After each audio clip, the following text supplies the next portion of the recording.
pessoal, bom, ela já falou meu nome aí, eu sou um ex-aluno da Elétrica, eu não vou falar o ano que eu me formei para não entregar a minha idade, mas aqui é minha casa, então eu estou muito feliz, fiz questão de vir falar para vocês aqui, para todo mundo aí que está vendo de outro lugar. E a ideia é a gente bater um papo sobre investimento em tecnologia. Eu trabalho em uma gestora de fundos, então a gente ataca negócios de um determinado tamanho, mas a ideia aqui é mostrar para vocês todos os estágios e momentos onde é possível captar e agregar não só dinheiro, mas o que a gente chama de smart money, que é todo um capital intelectual que pode ajudar uma empresa de tecnologia a crescer. E como todo esse ecossistema é formado.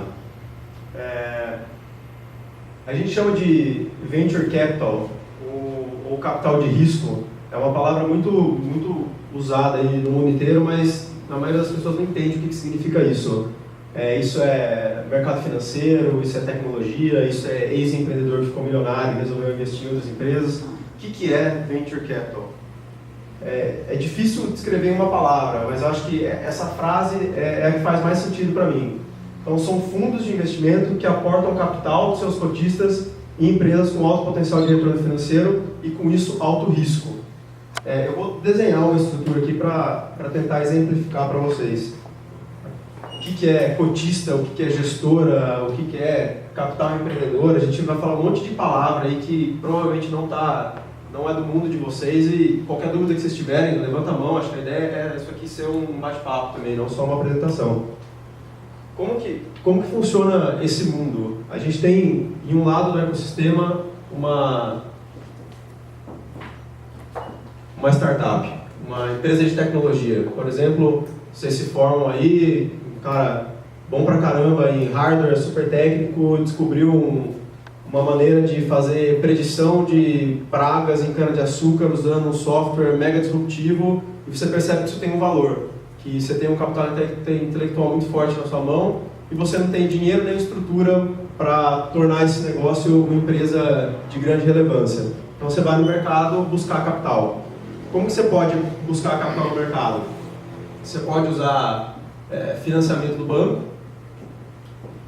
você pode usar o que a gente chama de FFF, Family, Friends and Fools, são as pessoas que vão te emprestar dinheiro, são aquelas que vão fazer o seu negócio começar a decolar, ou você pode recorrer a fundos de investimento. É o que a gente chama de FIP, Fundo de Investimento em Participações. Quem são esses caras?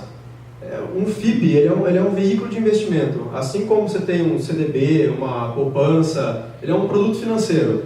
São empresas ou bancos, entes privados ou públicos que decidem juntar um dinheiro. Então você pode pegar o BNDES, o Banco do Brasil, o Santander, uma empresa privada, uma empresa A, uma empresa B, e esses caras se juntam e falam: vamos pôr um pouco de dinheiro cada um no fundo e vamos escolher alguém que realmente entende desse mercado de tecnologia para aplicar o nosso dinheiro e no futuro trazer um retorno financeiro alto para esse dinheiro e correndo um relativo risco.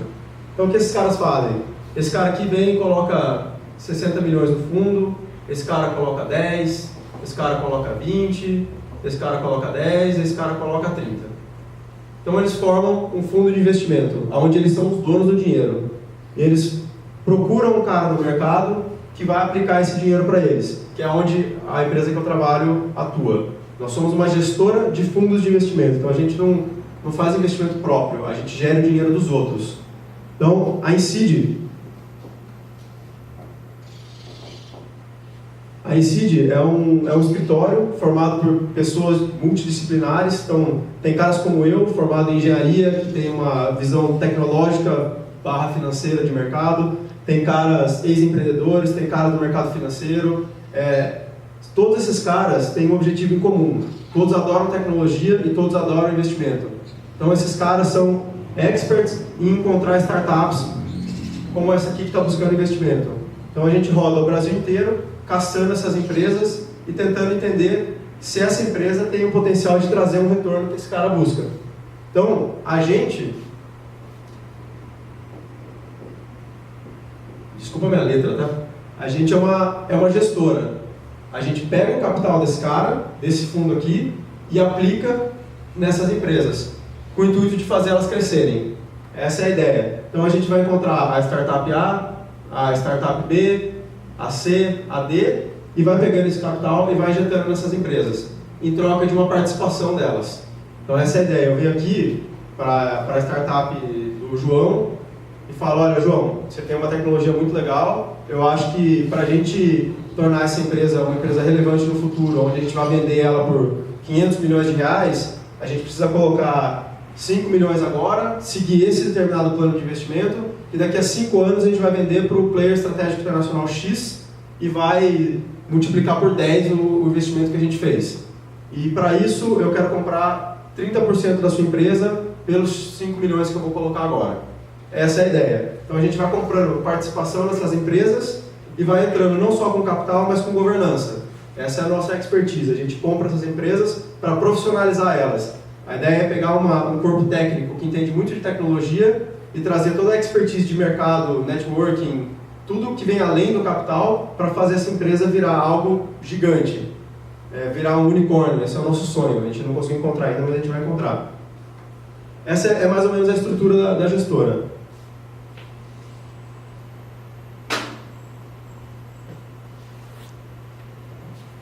Bom, quais são as fases de investimento? O que eu descrevi para vocês agora é um modelo de investimento, mas a gente tem várias fases diferentes para vários recursos diferentes de aporte em empresas de tecnologia.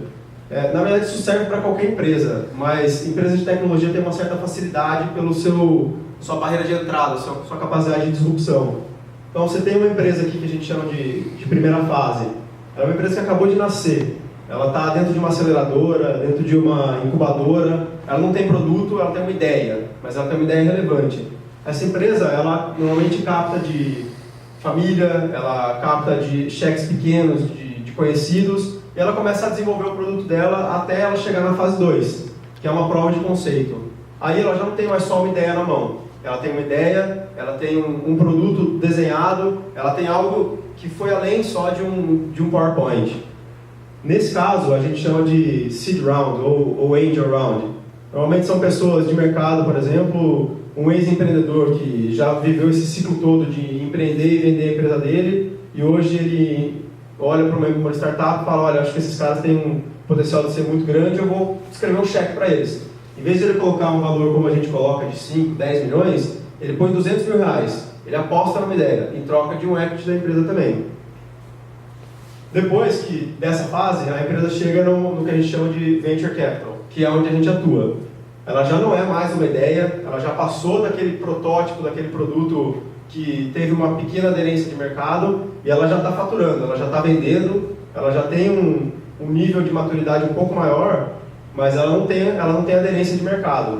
A gente fugiu do risco tecnológico daquele produto falhar, mas a gente não fugiu do risco de mercado. A nossa tese pode ser que não dê certo, mas eu já tenho um produto, eu já não vou mais correr um risco daquele produto não funcionar. Nesse caso, é onde a gente entra, por exemplo. Você coloca cheques desde 1,5 milhão até 10 milhões, 15 milhões estaria dentro do Venture Capital. E a quinta e última fase, que é o Private Equity, que são o Patra Investimentos, por exemplo, fundos grandes que entram com cheques de mais de 100 milhões de reais já numa fase de empresa profissionalizada. Normalmente um Private Equity, por exemplo, ele compra empresas do nosso fundo. A gente ficou lá 6 anos investindo numa empresa, ela cresceu pra caramba, quem vai comprar uma empresa nossa pode ser um outro fundo, maior que a gente. E como funciona esse fundo? É mais ou menos o que eu expliquei aqui para vocês. A ideia é a gente tem os investidores, que são os cotistas do fundo, a gente tem os gestores, que no caso é a própria ICID, por exemplo, e a gente vai caçar oportunidades de mercado para aplicar o dinheiro desse cara dentro de uma empresa. Tem uma questão de timing que é importante no estudo. Por regulação, os FIPs têm prazo. Então, quando esses caras montam um fundo de investimento, eles estabelecem um prazo, por exemplo, de 10 anos. Então, eu como gestora, tenho 10 anos para encontrar uma empresa, investir nessa empresa, fazer essa empresa crescer e vender essa empresa para trazer o retorno para o cara. Então, a ideia eu peguei os 60 milhões desse cara aqui, apliquei para daqui a 10 anos eu devolver 5 vezes esse valor. Esse cara é um capitalista puro. Então, a ideia dele ele quer retorno. É claro que ele está aplicando em um mercado que não é comum, ele não está especulando, ele não está fazendo day trading na bolsa, nada disso, ele está fomentando a economia real, mas no final é o dinheiro que está apontando para ele, é isso que ele está enxergando, ele é um investidor. A gente tem um processo que eu acho que essa é a parte que mais agrega para vocês, que estão do lado dos futuros empreendedores aí. Como que um fundo, como que um órgão de fomento olha para valorar uma empresa ou para entender se ela é, de fato, algo relevante para ele? A gente tem 3 macro processos dentro da gestora. Então a gente tem um processo de prospecção, que eu vou entrar no detalhe mais para frente, que é onde a gente faz o scouting de oportunidades, buscar essas empresas no Brasil inteiro. Depois que a gente investe nessa empresa, a gente faz um processo de aceleração, que é entrar dentro dessa empresa, aponta a diretoria, monta conselho, transforma essa empresa numa sociedade anônima, aporta todo o capital intelectual de mercado para tentar fazer essa empresa crescer, acelerar de fato, e depois fazer o desinvestimento, que é preparar essa empresa para ser comprada por um player estratégico, por outro fundo, ou só a nossa participação, porque nós, como fundo, somos obrigados a sair da empresa. O empreendedor não. Ele pode construir um negócio para a vida inteira dele, mas eu preciso vender a minha participação obrigatoriamente porque eu tenho 10 anos para sair dessa empresa. Como que é o nosso processo de prospecção? É assim que a gente avalia as empresas, a grosso modo. A gente tem um processo de originação de oportunidades, que aí entra, por exemplo, um pouco do que eu estou fazendo aqui hoje. Eu vim aqui como um ex-aluno, mas eu também tenho meus interesses de mostrar a gestora para vocês e originar novas oportunidades. Pode ser que alguém de vocês aí, daqui a alguns meses, um ano, viu a nossa gestora e vai originar uma oportunidade para mim interessante que vai resultar em um investimento. Então, palestras, está próximo de parques tecnológicos, aceleradoras, todo o ecossistema que envolve inovação tecnológica e envolve investimento em startups de tecnologia faz parte da originação. Ela pode ser ativa, então a gente pode ir atrás das empresas, ou ela pode ser passiva. As empresas simplesmente chegam até a gente, um conhecido indicou, alguém conhece a gestora e mandou uma oportunidade pelo nosso site, que eu vou colocar no final da apresentação. Uma vez que essa oportunidade é gerada, ela passa por um filtro, que é como se fosse um crivo inicial. A gente tem até um software para fazer isso. Então, nós somos regionalizados dentro da ECID. Eu sou responsável pelo estado de São Paulo. Então, todas as empresas do estado de São Paulo caem no meu pipeline. Eu tenho que fazer um filtro, um monte de empresas, vocês não têm ideia. Aparece desde fabricante de vinagrete até empresa de laser high-tech. Então, é muita coisa que aparece e a gente tem que fazer um macro filtro com alguns pilares principais para a gente tirar as ervas daninhas do que realmente faz sentido a gente gastar a nossa hora analisando. Uma vez que eu fiz esse filtro, a gente passa para uma análise mais profunda. Então, eu separei tudo aquilo que não tem aderência à minha tese, que não tem inovação tecnológica ou que é um business que não se encaixa com o que o meu cotista está procurando. Então, pode ser que seja um business super relevante. Por exemplo, a ICID, ela não investe em nenhum negócio que não tenha disrupção tecnológica, mas pode ser um bom negócio. A gente não tem um monte de fundo de venture capital que ganha muito dinheiro, inclusive, que investe em aplicativo, que investe em modelos de negócio que não tem disrupção tecnológica, mas tem um potencial de ganho enorme. A ICID não tem esse foco, a gente busca tecnologia, principalmente ciência, o que está originado da universidade. Então, o iFood pode aparecer no meu pipeline que eu não vou conseguir investir, porque eu não aprovo na minha tese. Agora, uma empresa de biotecnologia, que o cara desenvolve uma molécula mega, ultra difícil de ser copiada, esse cara normalmente está na minha tese. E é esse cara que eu vou passar para análise profunda. Essa análise, ela parte por uma validação principalmente tecnológica, e entender o que esse produto, ou o que essa equipe, o que essa empresa tem, que ninguém no mundo, ou no Brasil, ou em determinado mercado tem, e não consegue copiar, não consegue fazer igual. Quais são as qualidades, os pontos dessa tecnologia, onde a gente consegue, de fato, gerar um valor e criar uma empresa muito diferenciada do que já existe. A gente olha muito para a tecnologia, para o mercado e para o empreendedor. Eu acho que, na minha visão, o empreendedor é o ponto mais importante de todos. Você pode ter, a gente chama é um tripé de análise aí, o mercado, o empreendedor e a tecnologia. Você precisa ter pelo menos 2 desses caras para ter uma empresa relevante. Se você tem um deles, é muito difícil você viabilizar uma tese. Mas o empreendedor em si é de longe o ponto mais sensível de todos. Eu acho que se você tem um empreendedor e um mercado bom, você tem uma empresa interessante na mão. Se você tem tecnologia e mercado, você tem um risco alto na mão. O empreendedor é de longe o cara, é o ponto mais sensível de tudo.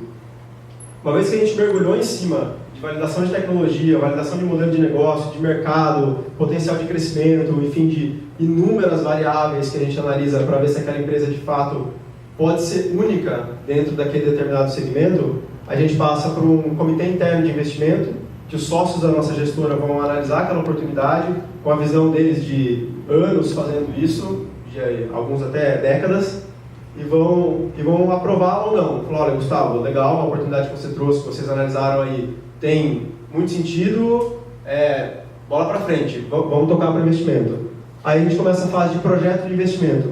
Tudo isso que eu estou explicando para vocês é um processo bem longo, a gente chega a demorar 7 até 8 meses, desde do filtro de oportunidades ali, até de fato a efetivação de investimento. Isso tudo é um trabalho intelectual que vai ser desenvolvido entre o empreendedor e a gestora.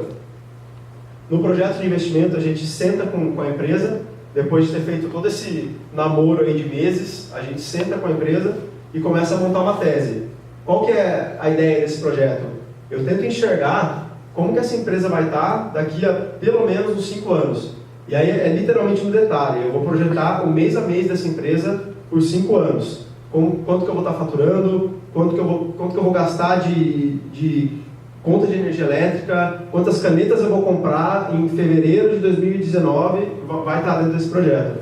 É como se fosse um TCC, a gente entrega no final um relatório de 60, 70 páginas que destrincha aquele mercado inteiro, aquela empresa inteira, faz uma modelagem financeira num nível enorme. Preciso parar? 1 minuto. Tá bom, beleza. Me avisa aí que eu dou um intervalo. A gente chega num nível de estresse, de detalhe enorme, para ter o máximo possível de segurança em como que esse business vai se comportar e como que a gente vai sair dele no futuro. Essa é a ideia.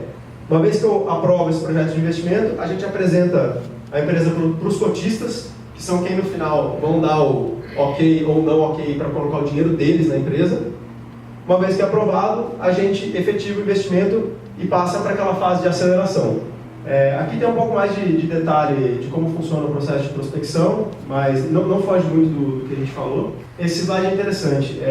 Quais são os critérios importantes e o que a gente prioriza? Aqui os 3 pilares que eu mostrei para vocês. O empreendedor segue em primeiro lugar, a inovação em segundo e o mercado em terceiro. Esses dois não necessariamente têm essa ordem numérica, tá? Mas o empreendedor está em primeiro lugar, é proposital. A nossa tese de investimento, quanto que essa empresa precisa, qual que é o potencial de multiplicação desse capital e para que eu vou vender essa empresa.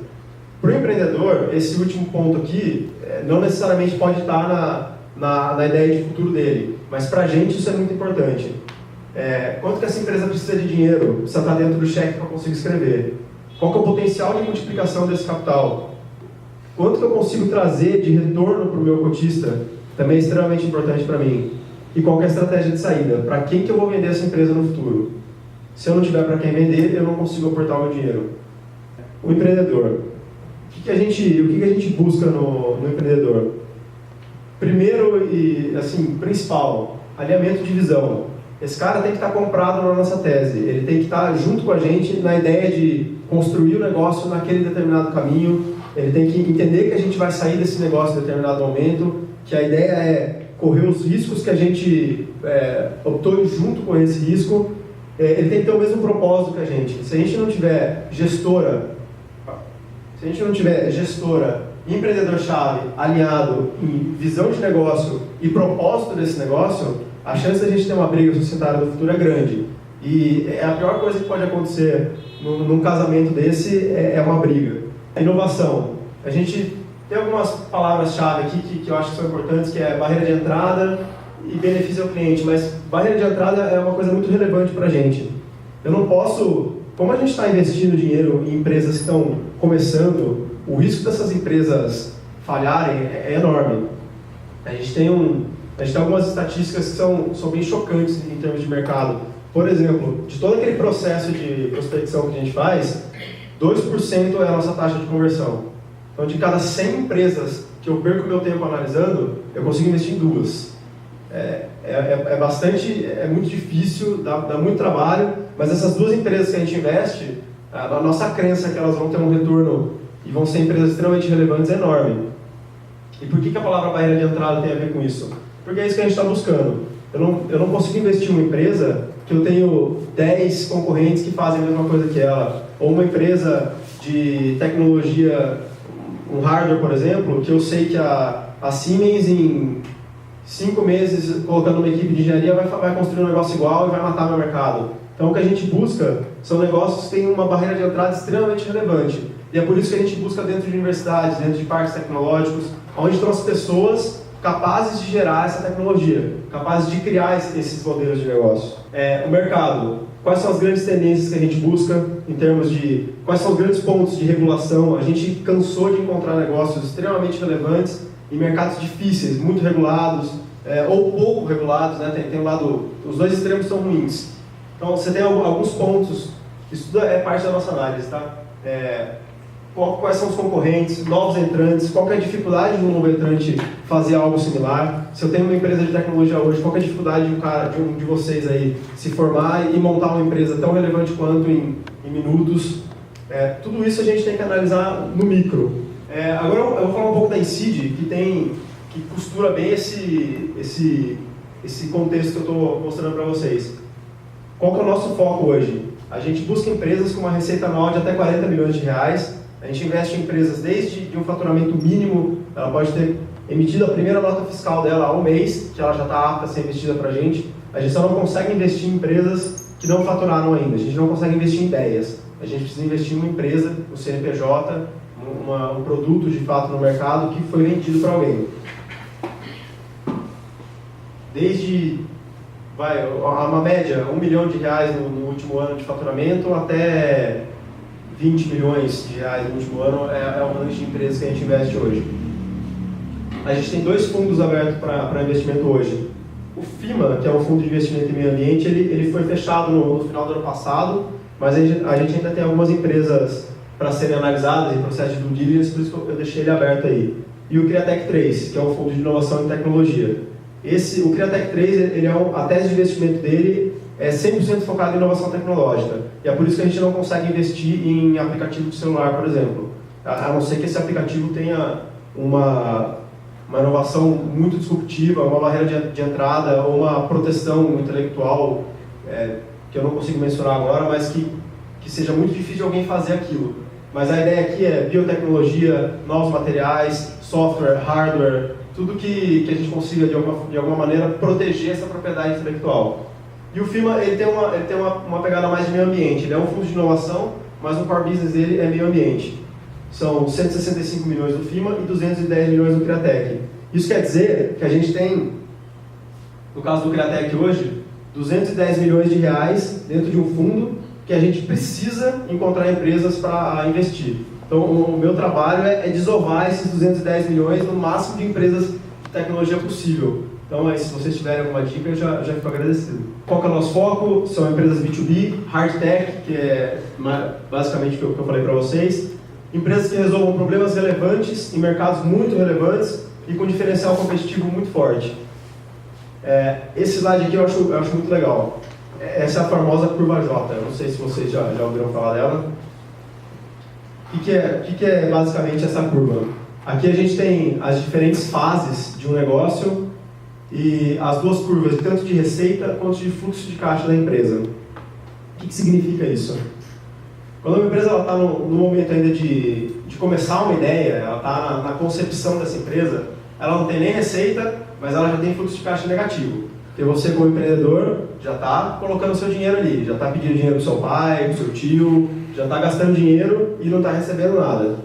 A hora que você começa a, de fato, ter uma startup, você tem um produto, você tem um mercado desenhado, você também não está gerando receita, talvez uma coisinha ou outra ali que você vendeu ali para um conhecido, fez um protótipo, fez um piloto, você começou a gerar um pouquinho de receita, mas você está gastando uma tonelada de dinheiro para fazer esse negócio funcionar. Você está pagando a equipe do seu bolso, está pagando aluguel do seu bolso, você está pagando muitas vezes protótipos do seu bolso dentro do cliente, você está só gastando dinheiro. A hora que você chega no modelo de venture capital, que são as empresas que a gente busca, por exemplo, a gente já tem um mercado, já tem um negócio e a gente começou a vender. Então, você já tem uma receita que está começando a escalar aqui.